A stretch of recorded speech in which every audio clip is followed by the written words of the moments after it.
Welcome to this Strv S1 replay here on Cliff, and we've got the pleasure of watching Black Gold Soul in the Strv platooned up with Arkel also in the Strv. And this was kind of an interesting match because normally I really wouldn't feature these TDs because they're highly static, and generally it's boring gameplay to watch because they're basically just in one position putting in a lot of fire.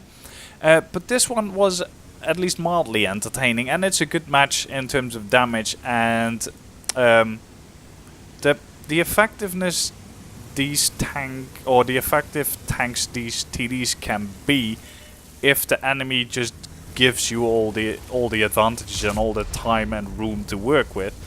And it also shows a little bit of a problematic position on this map, which is the position that both Black and Arkel are actually going to. Not climbing up here. I don't even know if you could still do that, but that's broken as well.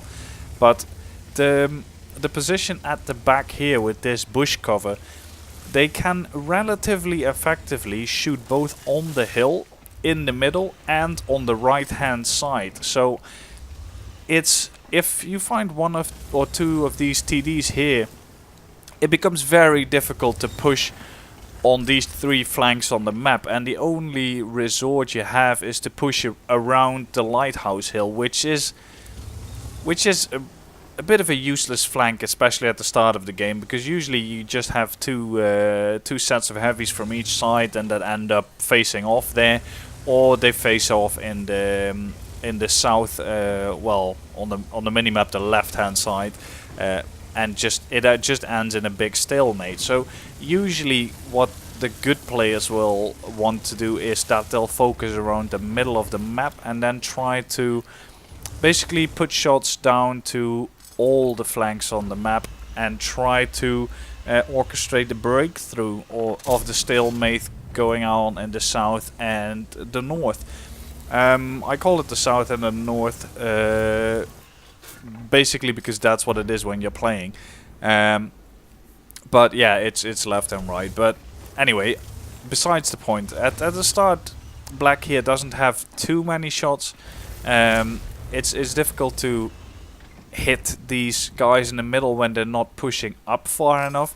It seems that Wargaming maybe has put some rocks there. I don't remember if they were there before, because usually when I'm at that position, I have people have no problem shooting me from around this location. But luckily Black now sees this Type 4 heavy pushing the VK, and he's starting to put his first damaging shots in. So people are now around 500 meters away from him, and he's firing, so he just keeps firing. And the Type 4 heavy is now, if the 445, he's about 400 meters, and Black still isn't spotted. He has got a camo net and probably has got a camo crew as well, and he just keeps putting fire in. And as you can see, once you're sort of in the open on that flank or in the middle, TDs on this side of the base, basically this side of the map, have pretty good shots at everyone. The other flank, the position there is very useless. If you're in the J5-6 position on the other side of the map, you're very limited in what you can effectively shoot. There's not as much useful bush cover there as there is here, although on the other side you do have a rock to hide behind. But it's much easier for the enemies pushing around the hill to actually get relatively close to you and actually spot you. As you can see, by the way, unfortunately Arkel was already taken out, and this AMX 65T is just still camping here in the bushes trying to snipe. And Black just fell back to a slightly more usable position, and because he was the only guy on the right, and if the enemy pushes up through or via their base, he will soon be spotted and overrun. So he basically just pulled back one set of bushes to be able to put some more fire in. His team is sticking together pretty well. There's a solitary lurver on the south side, on the enemy side of the map, basically. who's doing a little bit of a reverse push, so to say. Enemy Type 4 Heavy has climbed up, and his friend in the T10 is actually coming up here. So Black pulls back, so the bush is no longer transparent. Waits for the T10's turret to pass behind the rock, and then just tracks him. And that's actually a really smart move, because the T10 couldn't actually spot him anymore when he shot. Because his turret, his spotting points, which are in the cupola and in the base of the gun, were both behind the rock. So he didn't get spotted, even though he fired from very close range. AMX 65 has been taken out. And now it's getting tougher and tougher. His team is slowly losing HP.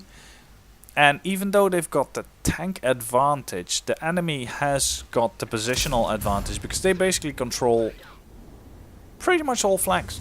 And they've got the range to engage. So it's interesting that Black's team holds on so long, because usually when I'm on the attacking side, and I'm basically in the position that Type 4 Heavy is in, the enemy team that huddles up around where Black's team now is, dies really quickly, because there's very little cover there. But it seems that they are making use of what little cover is available, or the enemy is just completely retarded. Black has relocated again, and he's trying to get some more effective fire onto the hill or on the Type 4 Heavy. Magical bounce shot. Side of the Type 4 Heavy has apparently got more than 288mm of armor. Who knew? So yeah, put some nice fire into that guard there. Now he's trying to get a shot on the even 90. He doesn't actually take it, although I reckon he could have actually made that shot, because the shell velocity in this gun is really quite high, so it doesn't take long for the shell to actually get where you're shooting it. But yeah, basically Black also is providing overwatch for his team, and this location, so many times I've been basically pushing from the side of the enemy team, and there's always one or two of these Swedish TDs in this location who completely remain invisible until you're almost up in their face, and it breaks the flow of the battle, basically, because these things have got awesome camo even when firing, and they've with binoculars they basically have good view range as well. So they have more camo than the light tanks trying to spot them, and they have the same view range. So if even for light tanks, it's impossible to get close to these TDs without being spotted. And most of the time they will be spotted in their light tanks, but this TD, even when it's firing, still won't get spotted, because reasons. And that's why I think these Swedish TDs are really quite bad for at least the flow of the game. For the game has changed quite a lot since it was good a couple of years ago, actually, and Wargaming has done their best to make it worse at every possible moment and system. They've introduced these TDs, which are basically Klingon invisible things shooting you. Then they've completely overbuffed tanks like the Type 5 and the Mouse, to have weak spots with more armor than same tier guns have standard penetration. And then they released all kinds of broken premiums like the Defender and the Old Patriot and the MLE 49. Funnily enough, by the way, the MLE 49 should have been the regular tank in the tree, because it fits in like a glove in that new heavy tank line, but they decided to make that the premium. They decided to make the good tank the premium, and the sort of average mediocre one they actually made the regular tank, so you could skip it with free XP on tier 7 and tier 8, the new line, to maximize income. I mean, it's just the whole business side of things with Wargaming is absolutely pathetic. But yeah, overbuffed heavies, Klingon TDs, and a huge inflation in penetration, basically, and yeah, just generally balancing all kinds of heavy tanks to basically require premium spam or lose, which is definitely not good for the game. In the meantime, by the way, Black's team has sort of slowly melted, but there's still one tank ahead. Black's still on full health, but they've got a Type 4 Heavy here, which is still very dangerous. That shot just went to Narnia because World of Tanks accuracy. And the enemy guard crashed, and this is really good news because now it's only the Type 4 Heavy that's left. That guard, I don't know what he did, but that's just stupid, I mean. But yeah, Type 4 Heavy. And I'm surprised that Black actually penetrates that shot with standard ammo, because the Type 4 Heavy lower plate is actually relatively strong. I would have actually shot for the cheeks in that instance, but yeah. I guess you can penetrate it with this gun. Not too strange with 290 penetration, more or less. If you get a high roll, you definitely will pen. And Black's just trying to set up siege mode, set up his camo net, and see if the 1390 spots something, but it doesn't look like it. T-54 says for the AMX to cap, which he's doing, which is the good thing to do.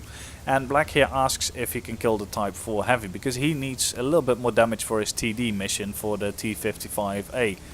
He needs about 500 more damage, and he's asking the AMX if he can kill the Type 4, and the AMX in a short moment says, yeah, sure.